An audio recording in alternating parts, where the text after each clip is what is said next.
the introduction of the R632 GNSS receiver presented by Hemisphere GNSS.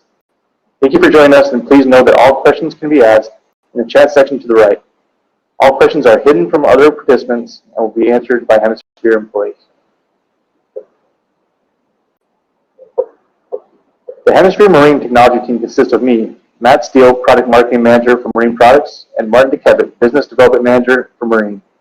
Both Martin and I have been in the GNSS industry for many years, and we're excited to introduce you to a new and exciting product like the R632. The agenda for today includes an introduction to the R632 GNSS receiver. We will explore the LED status indicators, an assortment of connectivity options, different accessories, new features, and a complete walkthrough of the R632 Web UI.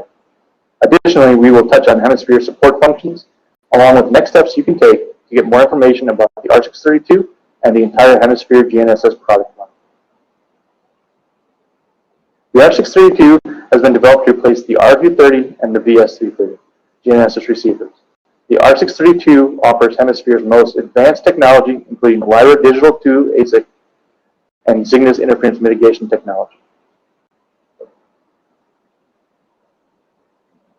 R632 is the latest and greatest GNSS receiver that Hemisphere has to offer. The R632 is driven by the state-of-the-art Athena RTK engine, allowing for best-in-class performance in the most challenging environments. The R632 is capable of tracking every GNSS signal in the sky, including GPS, GLONASS, Galileo, Beidou, QZSS, and NavIC, or IRNSS. The R632 is powered by the Vega 28 positioning and heading board, which allows the R632 to be used as either a position-only receiver or a position and heading receiver. The great thing about the R632 is that the change from position-only to position and heading performance does not require a hardware change. The R632 can be configured to include heading with a simple activation code. When the R632 is activated for heading, customers will enjoy the ability to separate the primary and secondary antennas up to 10+ meters apart, which provides upwards of 0.01 degrees of heading accuracy. And as always, the Hemisphere products, with all Hemisphere products, the R632 is completely Atlas Global Correction Service capable, meaning you will have access to Atlas Basic, Atlas H30, and Atlas H10, offered in both an on-land subscription and offshore subscription. The R632 offers easy-to-view status LEDs. These LEDs include power, satellite, Bluetooth, cellular, Wi-Fi, UHF radio, and heading. In addition to these LED functions, the LEDs act as a loading bar for updates related to firmware or application software. The LEDs will turn on from left to right to indicate the receiver is currently being updated, which is a nice feature to know that the receiver is updating properly. The R632 has a versatile array of connectivity options, including secondary GNSS antenna, which is a TNC connection, a power connector, which is a 2-pin ODU or LEMO style connector, and a DB26 pin connector, which includes 2 RS485 serial ports, 1 RS232 serial port, 1 USB 2.0 interface, 1 PPS out interface, 1 event interface, 1 CAN interface, and 1 Ethernet port. Additionally, we have the primary GNSS antenna, which is a TNC connector, an LTE cellular antenna, which is an SMA connector, and a UHF antenna, which is also an SMA connector.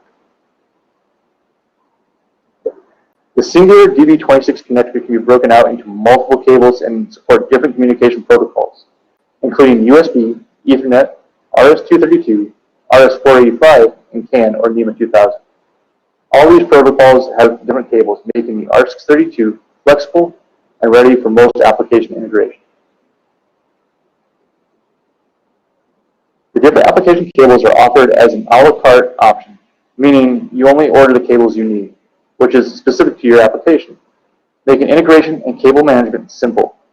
Below are different options of cables, including a DB26 to 2DB9 RS485 and CAN for direct serial or CAN communication, DB26 to DB9 null for external radio, a DB26 to DB9 standard for standard serial connection, a DB26 to RJ45 or an Ethernet port for use of reference station or into a network device, a DB26 to USB for general use with a higher bandwidth capability than serial, It also has the option for power SAE, power unterminated, and also a DB26 to DB26, which couples nicely with the breakout box.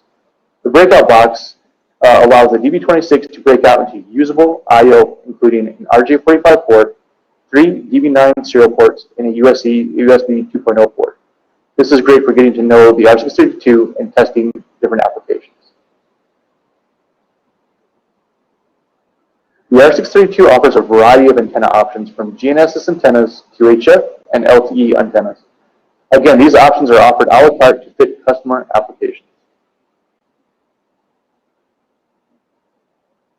Touching back on the support of signals, R632 is one of the most robust and complete GNSS systems in the market, supporting all known constellations and the latest signals. These new signals include GPS L2C, GLONASS G3, Beidou Phase 3 with ASPOC, Galileo ULTROC, QTSS LEX, and NAV-IC IRNSS.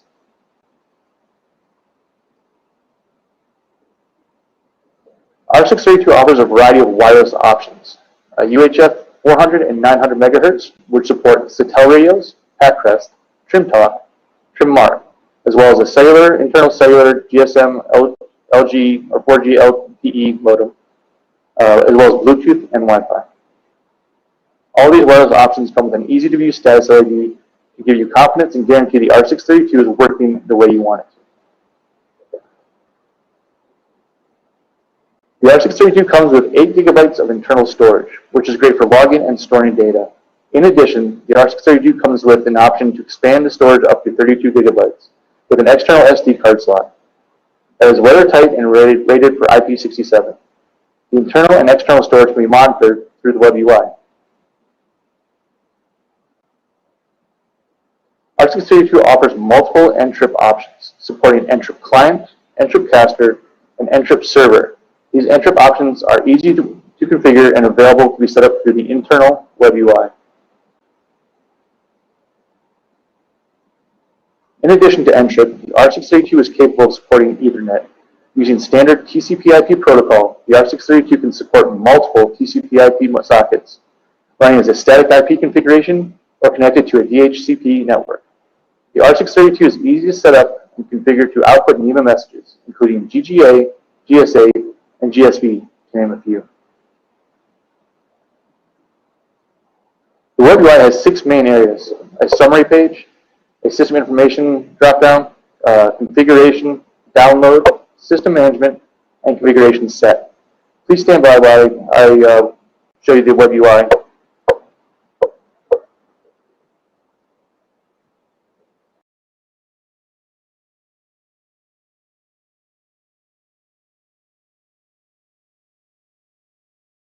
So here's the R632 web UI walkthrough.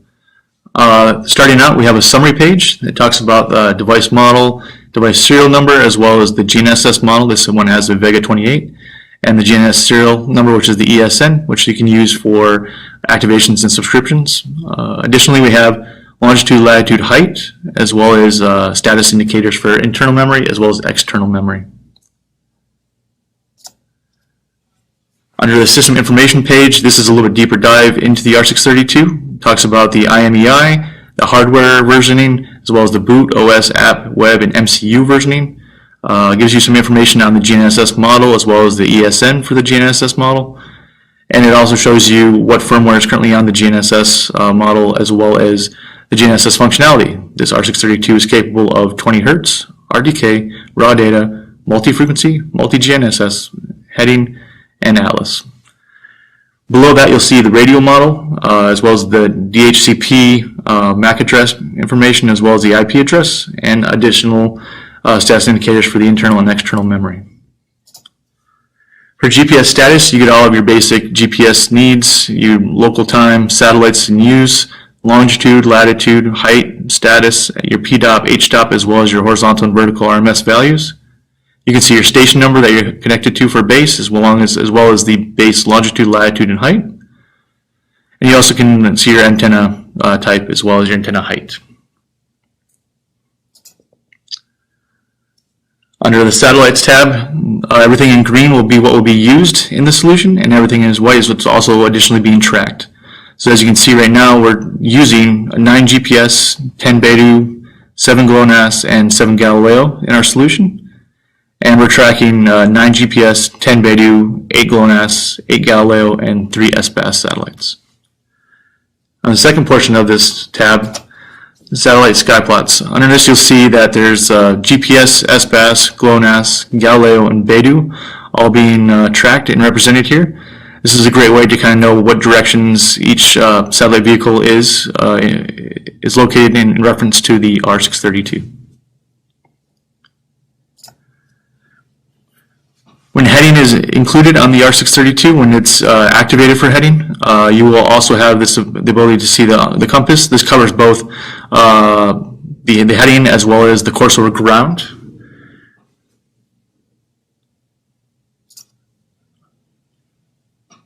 Under reference station, this gives you the option to input all of your information to set this up as a reference station. It gives you marker types, receiver number, country code, site ID, time zone, and your HTTP server port. Allows you to select your working mode, adjust your antenna type. Right here we have a drop-down list of different antenna types. If you don't see the antenna you're using, you can create a custom and input all the height measurements and everything here. Also, you can adjust your coordinate systems, whether it be a geodetic coordinate system or you want to do a Cartesian coordinate system. That can all be input here as well, along with your antenna height.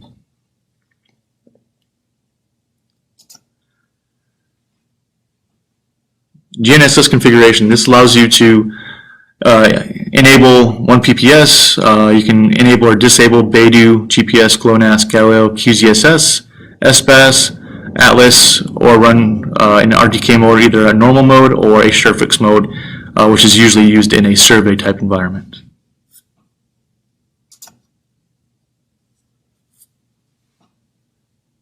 For tracking satellites, this is a list of all the satellites that can be tracked or can be used. We don't typically ask people to stop tracking specific types of satellites. But if you're advanced enough in the system and you know exactly what you need and there's a particular satellite in your area that causes issues, this is an area where you can turn that particular satellite off from being tracked to give yourself the best outcome.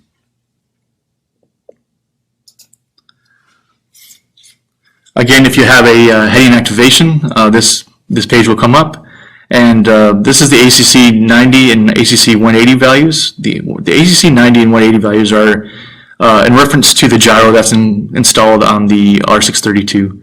The orientation in which the R632 is mounted affects how the gyro reacts. So you'll have to consult your user guide and make sure that the orientation in which you're designing or mounting the R632 in will actually meet the ACC 90 and 180 values, whether it needs to be yes, no, or yes, yes.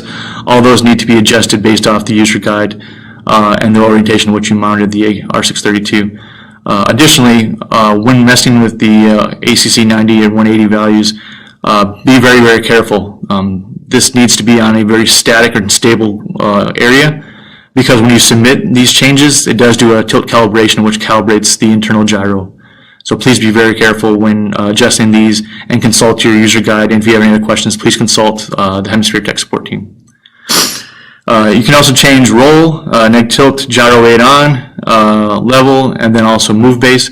A note on move base is it does only work if you have multi-frequency. So please be careful with that. Otherwise, you'll have to input a specific MSEP yourself. CSEP is the internal calculated separation of the two antennas. MSEP is a manual measurement that you put in there for the separation of the two antennas as well. And then you also have your P bias, H bias, H tau, and your course over ground and speed tau.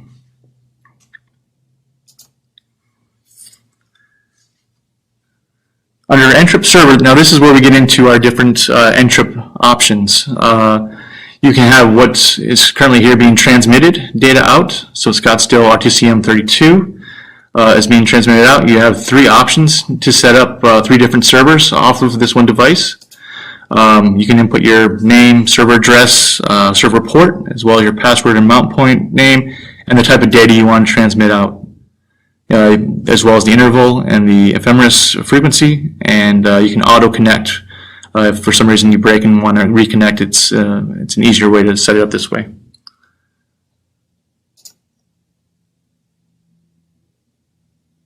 So recording, this is when you want to log, if you want to log raw data. You can set your path type, file name, system names, your intervals, as well as if you want to push it out to an FTP, you have a full option here to do FTP server address, your server port, as well as your username and password, along with a built-in Rhinex converter. You can convert to 3.02 all the way back to 2.10.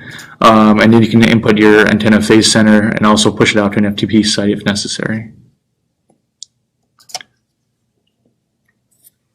Port configuration, this is one of my favorite parts of the R632, is a very simple and easy to use port configuration option.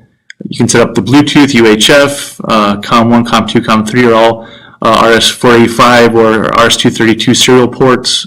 You can set up your N-trip client as well as your N-trip caster on here, as well as you have 5 dedicated TCP/IP sockets to set up as servers. So right now you can see we have a caster set up with a port of 2101, and then also we have a server set up at the 600 or 6000 IP port outputting NEMA messages. So it's fun, it's easy to use, and you can input all the basic information here.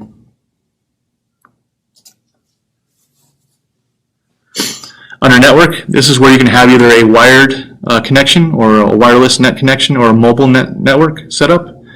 Also, underneath here we have the wired setup piece here, and then we have the wireless net setup. This is actually the setup for hotspot right now. So if you're within the vicinity of the R632, you connect through any URL, you connect through the Wi-Fi hotspot, and then you input the 192.168.10-1, and that will bring you to the web UI, which you have right here. Dynamic DNS, this is if you want to set up a specific DNS. If you have a custom DNS you want to input, you can set it here. Or we have some of the more available or more commonly used DNSs in here. It will require obviously your host name, username, password, and your URL in this custom situation. FTP server, again, if you want to enable access to the FTP, you can actually set the username and password here. NTP server, this is if you want to set up any type of NTP service, you can input all the information here. For remote debug, this is typically used for Hemisphere to try and debug or find any known issues with the system, not commonly used by customers. The SNMPD, this is specifically if you have a network management software that you want to set up here for certain alerts or trapped IP addresses in terms of any device issues you have. You can set up this here. Under the firewall, you can either set up a blacklist or a whitelist, allowing people you wouldn't want, certain IP addresses you wouldn't want having access to this, or only certain IP addresses you want to have access to it. So this is where you can enter all that information. Some additional information now here is we have alerts. You can set up an alert system to ping you as an email or even as a text. Certain areas where these alerts are popular is if you want to see the temperature is above a certain limit, or if there's an internal disk space, if your logging is getting too full, or your GNSS satellite drop below a certain amount, or there's a difference between your coordinates and base coordinates of a certain distance. These are all items you can be select and have them alert you either through an email or through a text through the system. Registration, the GNSS board registration, this is where you can input your activations or your subscriptions, and it'll output exactly what you're capable of using. Again, like I said before, this one's 20 Hertz, RTK, raw data, multi-frequency, multi-GNSS, and heading. Configuration set. This is kind of an interesting one.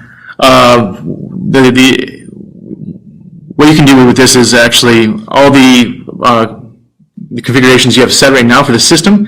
you can actually download and keep a file of that on hand. And if later on you have an issue with the system, you can upload that same configuration file and reconfigure the system almost instantaneously. So it's a really great to have if you're just a dealer or distributor or somebody that you send out a specific setup, that you can ensure that that setup is exactly the way you left it when you sent it to the customer. So additionally, we have downloads. This is where you have your internal and external download. You can either push it out to an FTP, you can package it up to download, or you can actually delete it from this page. And then system management. This is the system manager where you can actually upload files, whether it be GNSS files or WebUI files or any updates to any of the firmware. It can be done here, as well as you can record any app logs, OS logs, or net logs. And you can also adjust and change your password for the whole WebUI.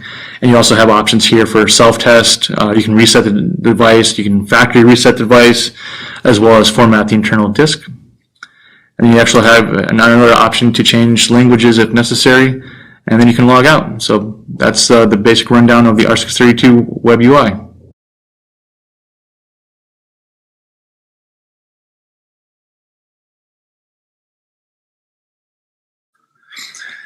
So Hemisphere's support includes an easy-to-use Atlas portal to request and receive activations of subscriptions. Our team of specialists and engineers offers support for integration efforts related to GNSS and software. The Hemisphere support team continues to grow over the years, and we now offer a global technical team to help with any questions which may come up. For more information on the R632 and the complete Hemisphere GNSS product line, please reach out to Martin DeKevitt or the Hemisphere sales team. And thank you for your time today. I appreciate it. Please reach out to the sales team or anybody else if you have any other questions, and thank you for your time.